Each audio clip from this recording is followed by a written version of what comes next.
Salut les frérots. Le deuxième film My Hero Academia est maintenant sorti au Japon et je me suis fait spoil l'élément le plus épique et très certainement le plus important du film. Tu crois que c'est du respect ça? Tu crois que c'est du respect mon garçon? Mais c'est pas grave, j'attends toujours la sortie du film au Grand Rex. Hein?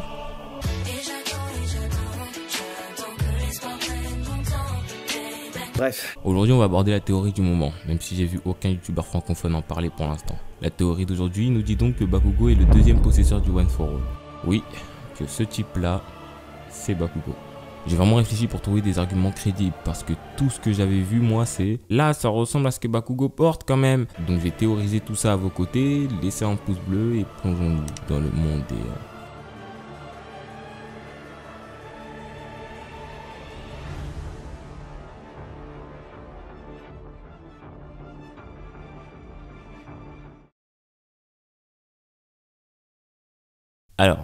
Alors, on ne nous a jamais encore parlé de voyage dans le temps dans My Hero Academia. Ou du moins, pas le voyage dans le temps auquel tu penses. Actuellement, dans la saison 4, vous avez découvert Eri, c'est la petite fille du chef des 8 préceptes de la mort.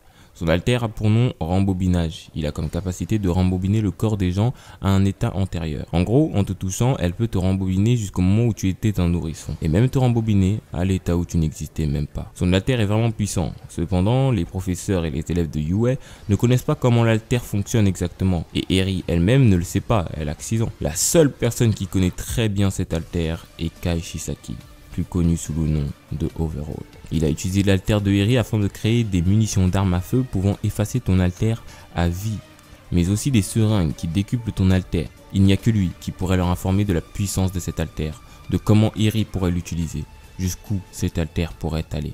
Donc si on injectait la substance de la seringue en Eri, qu'on décuplait donc son alter, qui est de rembobiner le corps de quelqu'un à un état antérieur, peut-être pourrait-elle rembobiner le corps de quelqu'un dans le temps.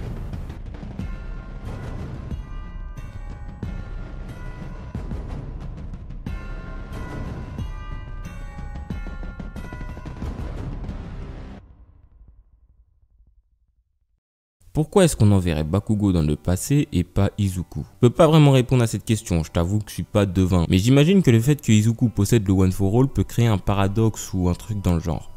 Bakugo est le seul élève qui connaît tous les secrets du One for All. C'est lui le mieux placé pour partir dans le passé, voir le premier possesseur du One for All. Il est autant impliqué dans toute cette histoire de One for All for One, etc. que Izuku et All Might. Donc, passons à la suite. Je vous avoue que j'ai beaucoup cherché pour ça. J'ai réfléchi, j'ai imaginé des trucs, mais j'ai rien vraiment trouvé. En fait, il faut rester dans la simplicité. Le premier possesseur du One for All, donc le frère de All for One, pensait tout comme son frère, etc., qui n'avait pas d'alter. All for One lui a donc transmis l'alter de la super force, si je me trompe pas. Cependant, son frère avait bien un alter qui était la transmission d'alter, le One for All. Mais comment a-t-il su qu'il pouvait transmettre son alter? Je veux dire, comment l'occasion s'est-elle présentée en fait? Comme je le disais tout à l'heure, faut rester dans la simplicité. Il l'a su grâce à Bakugo, qui est remonté dans le temps. Il lui a donc transmis pour que Bakugo le transmette au prochain, etc. pour que dans le futur, Izuku puisse l'avoir. Pourquoi cette opération a-t-elle été nécessaire? Pour l'instant, on ne le sait pas vraiment. Mais dans le passé, le premier utilisateur l'a su qu'il pouvait transmettre son alter grâce à Bakugo. Donc dans un futur proche, Bakugo ira forcément dans le passé pour lui en informer. Je sais pas si vous m'avez suivi.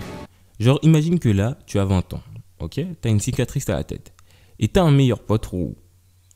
Ton meilleur pote est roux et à ton âge. Quelques années auparavant, genre à tes 6 ans on va dire, un roux que tu ne connais pas te sauve d'une voiture qui allait te renverser. Et tu te fais cette cicatrice. Et bah ce mec qui t'a sauvé, c'était ton pote. Mais tu le savais pas, t'avais 6 ans. Du coup, ça veut dire que forcément dans le présent, là où tu as 20 ans, il y a un événement qui va faire que ton pote va retourner dans le passé pour te sauver. Tu vois ce que je veux dire ou pas? Même si tu connais pas encore cet événement, genre peut-être qu'un mec est retourné dans le passé et a réussi à te renverser. Du coup, ton pote est parti dans le passé. Genre c'est ça l'événement qui a fait qu'il est parti dans le passé pour te sauver. Bref, t'as compris, non?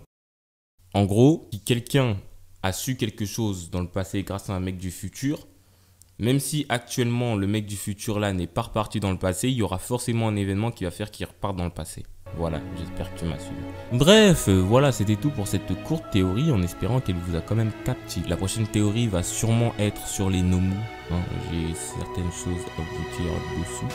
Et je pense que je vais vous laisser sur ça, ainsi que sur vos réflexions dans les commentaires, si vous voulez bien laisser des commentaires, parce que personne ne laisse des commentaires. Bref, les potes, les frérots, on se capte plus tard. Allez, vas-y. Hein.